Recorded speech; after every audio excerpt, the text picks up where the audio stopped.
ಎಲ್ಲರಿಗೂ ನಮಸ್ಕಾರ. ಚುಕ್ಕಿ ಗಾರ್ಡನ್ಗೆ ಸ್ವಾಗತ. ಇವತ್ತು ನಾನು ನನ್ನ ಗಾರ್ಡನ್ ಅಪ್ಡೇಟ್ ಕೊಡ್ತಾಯಿದ್ದೀನಿ ಅಷ್ಟೇ. ಬೇರೆ ಯಾವುದು ಇನ್ನೂ ನಾನು ನಿಮ್ಮ ಜೊತೆ ಶೇರ್ ಮಾಡ್ತಾಯಿಲ್ಲ. ಯಾಕೆಂದರೆ ನಾನು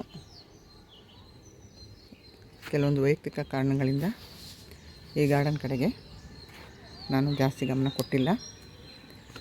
ಅದರಿಂದ ಬರೀ ಅಪ್ಡೇಟ್ ಮಾತ್ರ ಕೊಡ್ತಾಯಿದ್ದೀನಿ. ಅದರಿಂದ ಯಾರು ನನ್ನ ಚಾನಲ್ನ ನೋಡ್ತಾಯಿದ್ರೆ ಮರೆಯದೆ ನನ್ನ ಚಾನಲ್ನ ಸಬ್ಸ್ಕ್ರೈಬ್ ಮಾಡ್ಕೊಳ್ಳಿ, ಲೈಕ್ ಮಾಡಿ, ಶೇರ್ ಮಾಡಿ. ನಾನು ಮುಂದೆ ಒಳ್ಳೊಳ್ಳೆ ವಿಡಿಯೋ ಹಾಕ್ತೀನಿ. ಈಗ ಮಲ್ಲಿಗೆ ಗಿಡ ಸೀಸನ್ ಆಗಿರೋದ್ರಿಂದ ಬರೀ ಮಲ್ಲಿಗೆ ಗಿಡನೇ ಜಾಸ್ತಿ ಹಾಕ್ಕೊಂಡಿರೋದ್ರಿಂದ ಅದನ್ನು ನಿಮ್ಮ ಜೊತೆ ಈ ವಿಡಿಯೋ ಮುಖಾಂತರ ತೋರಿಸ್ತಾಯಿದ್ದೀನಿ. ಆದರೂ ಗಿಡಗಳು ಸ್ವಲ್ಪ ಡಲ್ಲಾಗಿದೆ. ನಾನು ಮೊದಲೇ ಹೇಳಿದಂತೆ ನಾನು ವೈಯಕ್ತಿಕ ಕಾರಣದಿಂದ ಈ ಕಡೆ ಸ್ವಲ್ಪ ಗಮನ ಕೊಡೋಕ್ಕಾಗ್ತಾಯಿಲ್ಲ. ಇದಕ್ಕೆ ಲಿಕ್ವಿಡ್ ಫರ್ಟಿಲೈಸರ್ ಎಲ್ಲ ಕೊಡಬೇಕು. ಅದರಿಂದ ಎಲ್ಲ ಒಂದು ಸ್ವಲ್ಪ ಗಿಡ ಮಂಕಾಗಿದೆ. ಆಮೇಲೆ ತುಂಬ ಬಿಸಿಲು ಇರೋದ್ರಿಂದನೂ ಸಹ ಗಿಡ ಮಂಕಾಗಿದೆ. ಇದೊಂದರಲ್ಲಿ ನೋಡಿ ಎಷ್ಟು ಚೆನ್ನಾಗೂ ಗಿಡ ಪೂರ್ತಿ ಮಲ್ಲಿಗೆ ಬಿಟ್ಟಿದೆ. ನುಗ್ಗೆ ಗಿಡನೂ ಹೂ ಬಿಡ್ತಿದೆ. ಹೂ ಕಟ್ ಮಾಡಬೇಕು, ಇಲ್ಲಾಂದರೆ ಗಿಡ ಮೇಲಕ್ಕೆ ಹೋಗಲ್ಲ.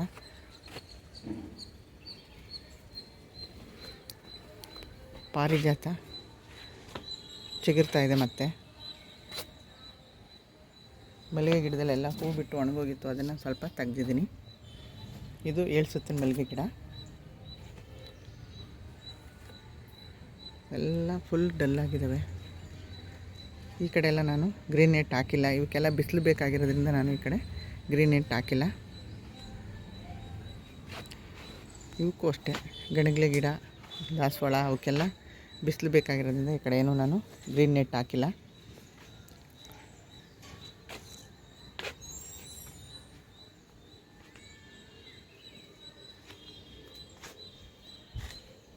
ಇಲ್ಲೆಲ್ಲ ತರಕಾರಿ ಹಾಕಬೇಕು.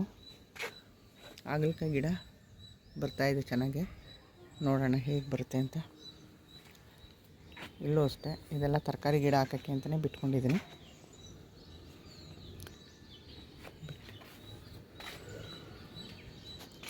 ಫುಲ್ ಇದೆಲ್ಲ ತರಕಾರಿ ಹಾಕೋಕ್ಕೆ ಅಂತಲೇ ಪಾಟ್ ಖಾಲಿ ಮಾಡಿಟ್ಟಿರೋದು. ಈ ಪಾಟ್ಗಳೆಲ್ಲ ನಾನು ಬೀನ್ಸ್ ಹಾಕೋಕ್ಕೆ ಅಂತ ತಂದಿಟ್ಟಿದ್ದೀನಿ. ಒಂದೇ ಒಂದು ಟೊಮೊಟೊ ಗಿಡ ಮಾತ್ರ ಉಳ್ಕೊಂಡಿದೆ, ಅದಾಗೆ ಹುಟ್ಟಿರೋದು. ನಾನೇನು ಅದನ್ನು ಬೀಜ ಹಾಕಿ ಮಾಡಿಲ್ಲ. ಇದು ಅಷ್ಟೇ ಬೆಳ್ಕೊಂಡು ಹೋಗ್ತಾಯಿದೆ. ಇನ್ನೂ ಯಾವುದು ಹಣ್ಣು ಏನು ಬಿಟ್ಟಿಲ್ಲ. ಕನಕಾಂಬರ ಗಿಡ ಎಷ್ಟೇ ಕಟ್ ಮಾಡಿದ್ರು ಮತ್ತೆ ಅದು ಬೆಳ್ಕೊತಾ ಇದೆ. ಇದು ಅಷ್ಟೇ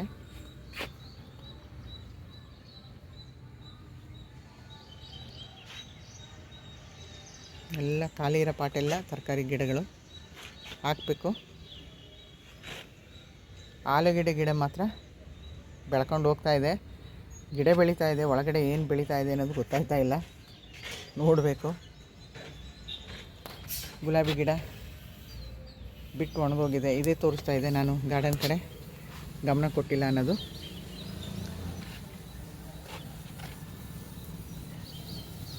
ಮೋಸಂಬಿ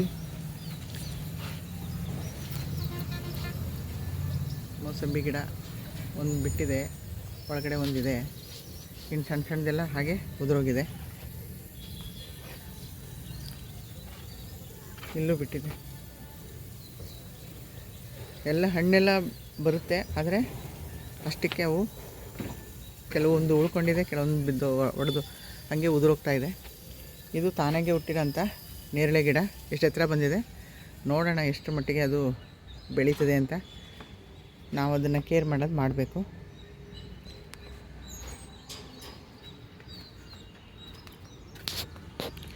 ಇಲ್ಲೂ ಹಾಗಲಕಾಯಿ ಗಿಡ ಹಾಕಿದ್ದೀನಿ, ಬಳ್ಳಿ ಹೋಗ್ತಾ ಇದೆ, ನೋಡಬೇಕು. ಎಲ್ಲ ಮಂಕಾಗಿದೆ. ಯಾಕೆಂದರೆ ನಾನು ಬೆಳಗ್ಗೆ ಹೋದರೆ ಸಂಜೆ ಬರ್ತಾಯಿದ್ದೀನಿ.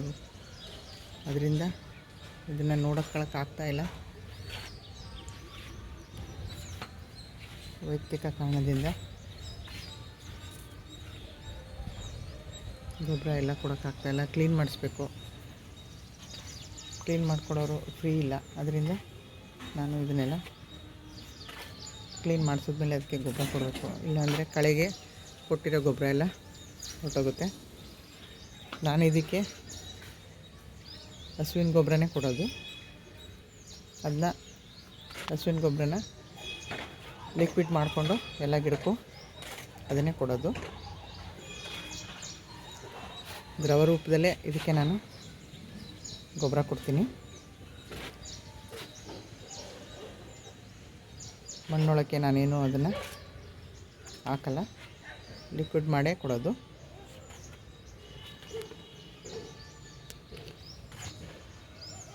ಗುಲಾಬಿ ಗಿಡ ಎಲ್ಲ ಬೆಳ್ಕೊಂಡಿದೆ, ಹೂವು ಬಿಡ್ತಿದೆ, ಆದರೆ ಎಲ್ಲ ಕಟ್ ಮಾಡೋಕ್ಕಾಗಲ್ಲ. ಈಗ ಬೇಸಿಗೆ ಆಗಿರೋದ್ರಿಂದ ನಾವು ಈಗ ಕಟ್ ಮಾಡಿದ್ರೆ ಗಿಡಗಳಿಗೆ ಅದು ಚಿಗುರಕ್ಕೆ ಅವಕಾಶ ಆಗಲ್ಲ.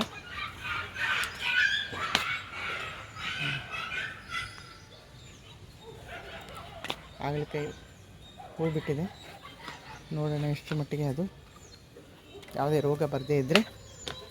ಸದ್ಯಕ್ಕೆ ನನ್ನ ಗಾರ್ಡನಲ್ಲಿ ಯಾವುದೇ ರೀತಿಯ ಇರುವೆ ಆಗಲಿ ಫಂಗಸ್ ಆಗಲಿ ಯಾವುದೂ ಇಲ್ಲ.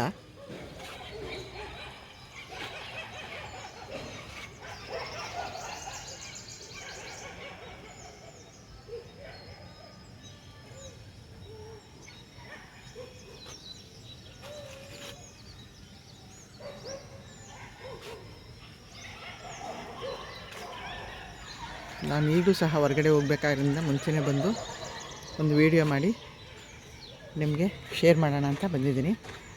ಅದಕ್ಕೆ ಈ ವಿಡಿಯೋ ಮಾಡ್ತಾಯಿದ್ದೀನಿ. ಗಿಡಕ್ಕೆ ನೀರು ಹಾಕಿದಾರೋ ಇಲ್ವೋ ಅಂತ ನೋಡೋಕ್ಕೆ ಬಂದೆ ಮೇಲ್ಗಡೆ. ನೀರೆಲ್ಲ ಹಾಕಿದ್ದಾರೆ, ಆದರೆ ಬೇಸಿಗೆ ಆಗಿರೋದ್ರಿಂದ ಗಿಡಗಳಿಗೆ ಅವಕ್ಕೂ ನಮ್ಮಂತೆ ಪೇಯ್ನ್ ಆಗುತ್ತೆ. ನೀರಿಲ್ಲ ಅಂದರೂ ಸಹ